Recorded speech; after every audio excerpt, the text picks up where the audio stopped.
Hello, we are Memphis Communiversity. Welcome. Today we're going to be continuing our intro to proof-based mathematics, and today we're going to prove that one set is a subset of another set. And how are we going to do that? Basically, we're going to take any element in A, and we just have to prove that it's an element in B. And how that's going to work is basically there will be a rule that an element has to sort of fulfill in order to be in A.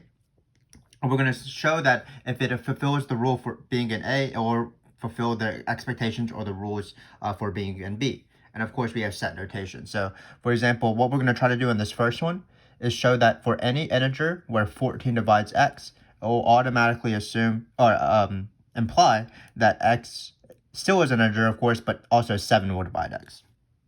So again, how you do this is you take your smaller set, you take the rule that makes it any element in that set has to abide by, and you will just show that that element abiding by that smaller set's rule will automatically mean, or will be proven, that that element will abide by the bigger set's rules. So hopefully that made sense. So again, what you do is you just want to take any element in here and just show that it will be an element in the outer set.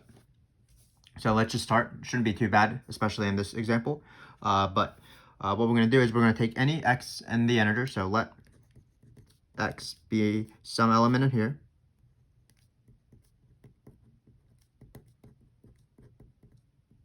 So we're going to try to prove that this is a subset of this. So what will be our final line? Our final line will probably be something, so x has to be in this. And then that will prove that this is a subset of this.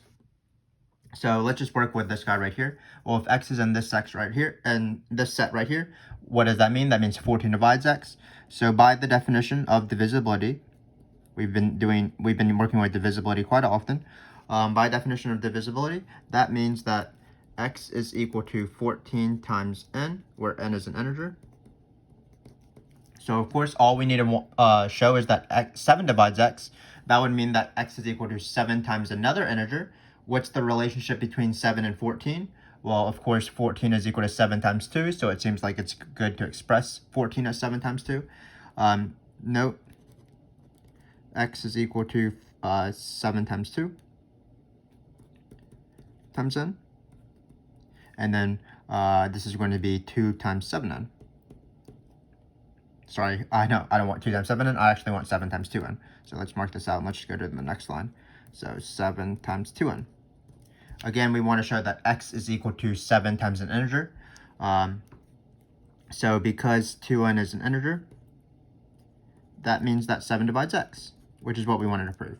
Again, we wanted to prove that any element that satisfies the rule for being in A, which is 14 divides that integer, means that it will also satisfy the rule for the larger set, which is 7 divides that integer. That proves that any element in this set is an element in that set, and that will prove that this smaller set is a subset of this bigger set.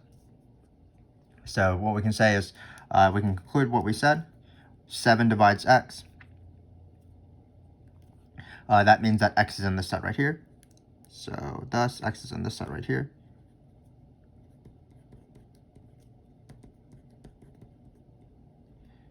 And finally, every element of this set being in this set, by definition, implies that this smaller set is a subset of this set. So this set. And that's how we're going to do all these questions.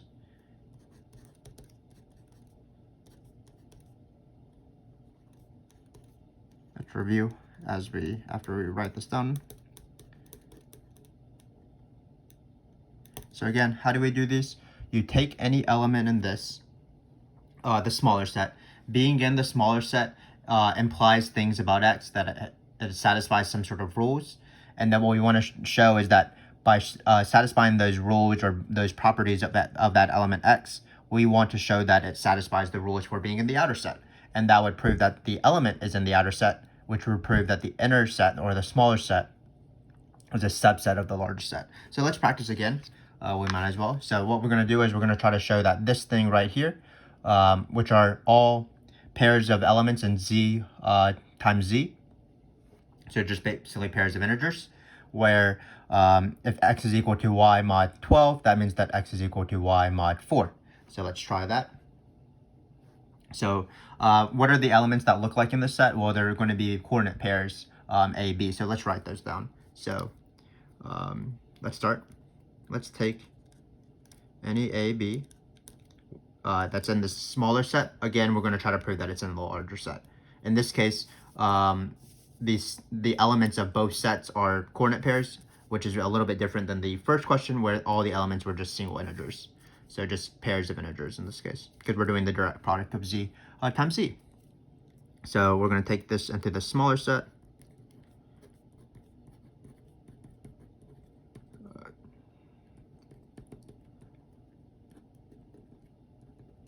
So that means that AB is in this set right here. Automatically, that implies something about AB. Thus, A is equal to B mod 12. So we immediately want to use the definition of a congruence modulo. What does it mean for A to equal B mod 12? Well, that of course means that 12 divides A minus B. So 12 divides A minus B. And then what does division mean? Well, that means that and A minus B is equal to 12 times some integer. We can call it n again because we're in a different proof where we have that. So we're almost good to go. So again, what do we want to show? Eventually, we want to show that A is equal to B mod 4. That would be the same thing. That would be showing that 4 divides A minus B. That would also mean that A minus B is equal to 4 times an integer. So how do we go from 12 times an integer to be 4 times an integer? Well, of course, 12 can be broken up as 4 and 3. So if we break them up, you'll see that it'll be what we want. So note, A minus B is equal to 12n, which is equal to 4 times 3 times n. And because we can maneuver around parentheses, this is 4 times 3n. And note 3n is an integer because n was an integer. And thus, so we're sort of going backwards, as these proofs usually go. We use modulos to, the definition of modulo to express it as a division question, and then the definition of division to express it as sort of multiples, and now we're going from multiples to division back to modulos, so we're sort of working backwards as we normally do. So, and thus, because A minus B is equal to 4 times an integer, that means 4 divides A minus B. So, and because 4 divides A minus B, that means A is equal to B mod 4. And because we have proven that our element that we've chosen, our arbitrary element, satisfies the rules for being in this set, that means A minus B, not A minus B, but AB is an element of this set. So AB is an element of this guy right here.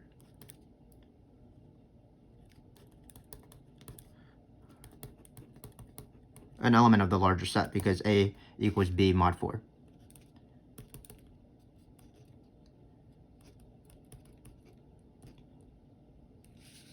Great, and now we might as well write our conclusion, which is the sentence right here. So I'm just going to rewrite this and then we'll be done. Because we've proven that every single element of this smaller set is an element of the bigger set, so that means that this smaller set has to be a subset of the bigger set. So let's rewrite that. So again, this is the same strategy as we employed before. Take an arbitrary element in the smaller set, look at the rules that it satisfies just by being in the smaller set, use those rules to prove that the element will satisfy the rules of the bigger set so that the element will be part of the bigger set. And that will prove that the smaller set was a subset of the bigger set.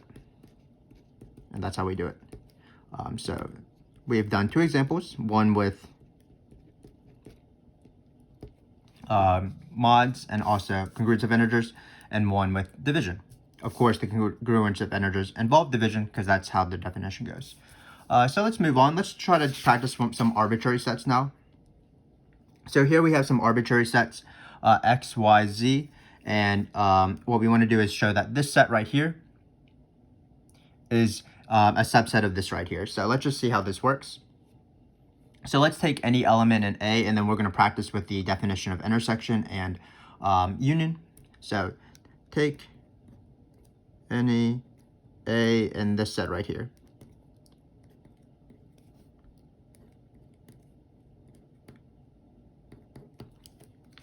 So in this case, in our first two cases, our sets sort of were guided by certain rules. So we were like, oh, if you have the rules of the smaller set, that means you'll have the rule of the bigger set. And that's what we try to prove throughout these two questions. But in this case, there's not really rules for these sets. So what we're going to do is we're just going to be like, well, if A is in this set, it has to be that A is in this set, as we'll show. So let's try to do this. So what does intersection mean? That means that A is in both of these two sets. So keep in mind that this is one larger set. So that means A is in X and A is in Y and Z. The union of Y and Z, sorry. So by the definition of intersection, that means A is in X and A is in Y, Z. And what we want to do is prove that this condition right here proves that A is in this this entire union, the union of the intersection of X and Y and X and Z. But hopefully that's obvious, because notice if A is in Y and Z, so A is in either Y or Z or both, but we really don't need the both. So if A is in Y, then we know that A is in X no matter what the case is. So we're really having two cases here. A is either in Y, A is either in Z. They actually overlap because A can be in both, but we really don't care about that. But for both of the cases, we know that A is in X. So if we take the first case where A is in Y, well, we know that A is in X. And if you're in both A in X and A in Y, that means A is in X intersection Y. And if A is in intersection Y, well, that will mean that A is in this entire union, because if you're in one set and then you union with another set, because the union consists of all the elements of both of those sets, A would be in that union. So thus, A is in this entire union.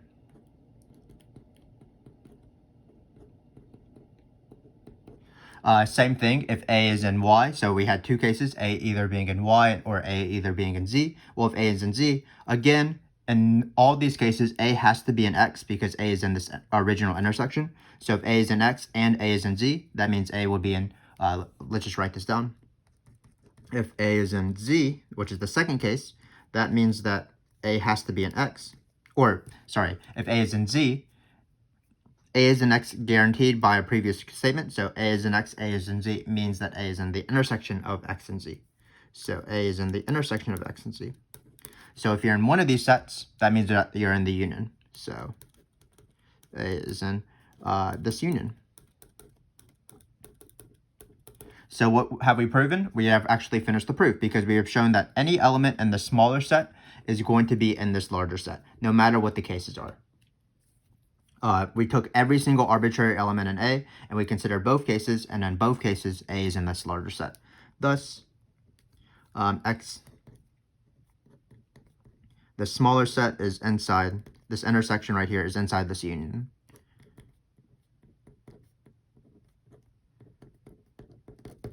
Great.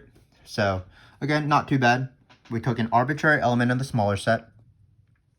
The element in the smaller set was in this set, of course, and because it's an intersection, that means that it's in the two subsets of this intersection.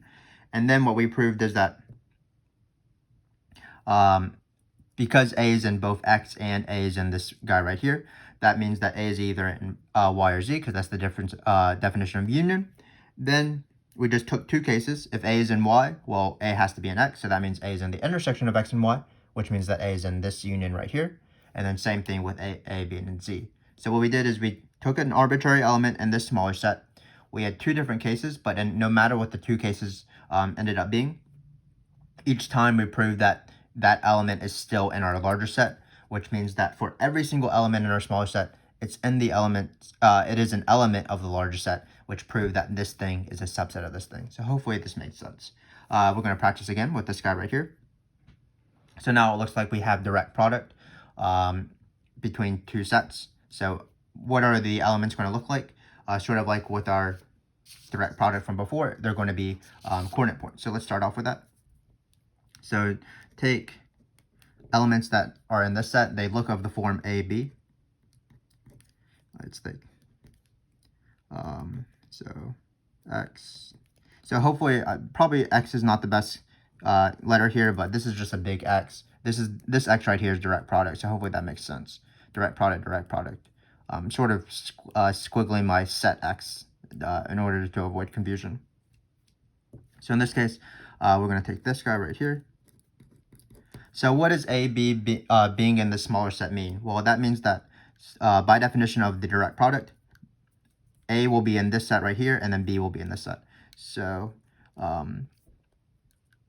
A will be in X, we'll write with curves, and B will be in Y union Z. So this is going to be really similar to the previous one though, of course. So if something is in the union, that means that this element will be in either Y or Z or both. So B is in Y, or we can write with actual words. So B is either an element. We didn't write the word N, is N. So yeah, so is either an element of Y or Z or both. Great. And then suppose B is an element of Y. If B is an element of Y, again, we're considering these two cases, then, well, A is in X, B is in Y, so that means that A, B would be in this set right here. The direct product between X and Y, because A is in X, B is in Y. And of course, if you're in this set right here, that means you're going to be in this union of that set with any other set. So AB is in this set right here, this union.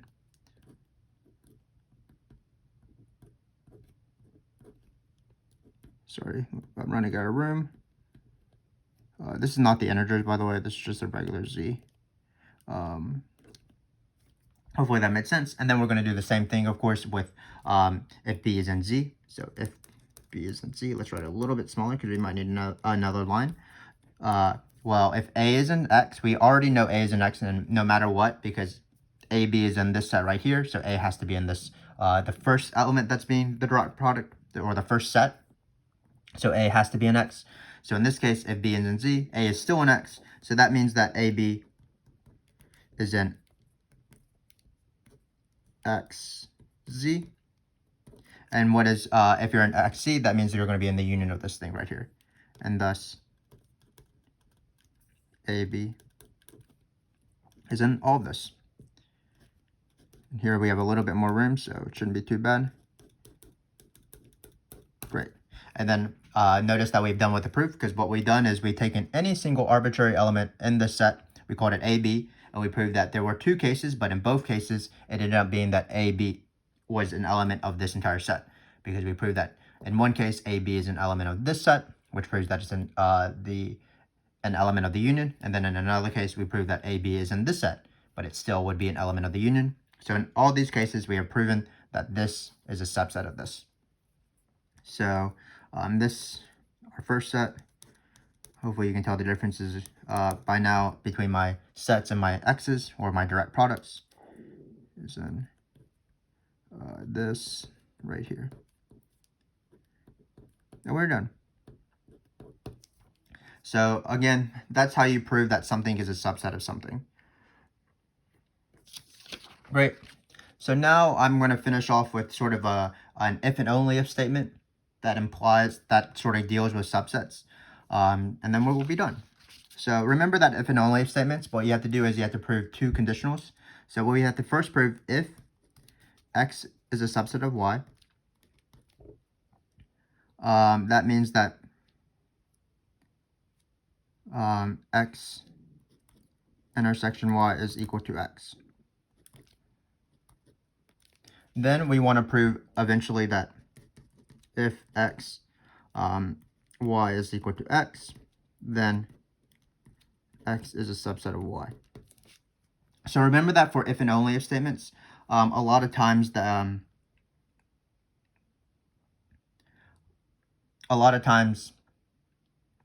one statement is easier than the other. So I think this one will actually be easier, maybe right here. So let's just try to do this one real quick. So in this case, you're going to take an arbitrary element in X, and you want to show that it's in Y based off this fact. So take A and X. Well, if A is in X, that means that, of course, A is in the intersection of X and Y, because X is is equal to the X intersection Y. So they're the same sets. So A is in this set right here. If two sets are equal, that means their elements are equal. So if one element is in one, that means one element is in the other. So what does A intersection X, Y mean? Well, that means that A is in, or you can write with English, A is an element of both X and Y. I mean, we already knew that it was an element of X, but now we care about it's in Y. So because A is in Y, then this proves what we wanted to prove. X is a subset of Y. Because we showed that any element in our smaller set is an element in our bigger set, sort of like what we've done before. So this proof right here, I wasn't really ready for this proof, but this proof is actually a preview of our next video. Instead of showing that, sorry, that's not what we wanted.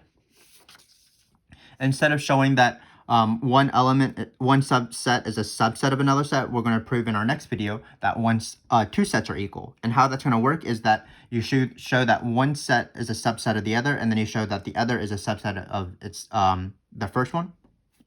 So for example, in this case, you would show that A is a subset of B, and you would show that B is a subset of A. And if two sets are subsets of each other, that means that they have to be equal. So let's preview that with this last one. So again, we want to show that if X is a subset of Y, then XY is equal to X. So what we're going to try to do is we're going to try to show that X intersection Y is a subset of X, and also X is a subset of X intersection Y. So let's do this. So what we want to prove eventually is this statement right here. So we're going to take this given. Suppose X is a subset of Y, and then we want to show first this,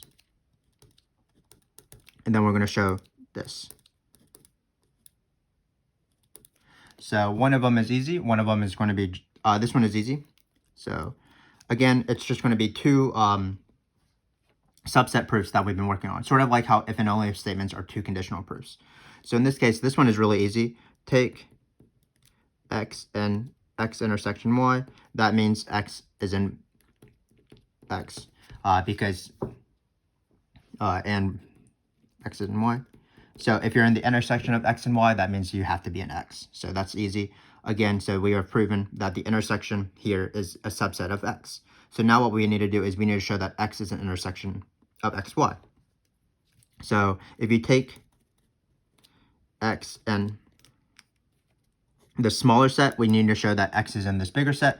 And then how would we do this? We would show that X is also an element of Y, and that would be the definition. But we have this supposition right here. So if X is an X, by the assumption, the definition of subset, that means that X has to be in this larger set Y. So X is in Y, and that's the definition of intersection. If X is in X and X is in Y, that means X is in the intersection. So we're sort of running out of room, so let's make some space. And then thus, we have proven that this set is a subset of this, and we have proven that sort of the reverse direction, this is a subset of this, so that means that these two sets are equal. And we're done.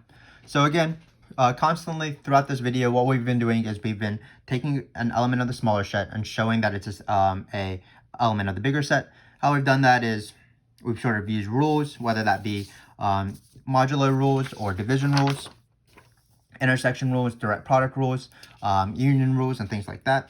And then what we've showed at the very end is this if and only if statement. So the first half of the if and only if statement was pretty simple, right here, or actually the second half, how we wrote it. But we just took any element in our smaller set, just like normal. We used some sort of assumption, and then we proved that this element in the smaller set was an element of the bigger set, which proved that this set, the smaller set, was a subset of the bigger set. And then to preview the next video, what we did is we try to prove the second half of the if and only if statement.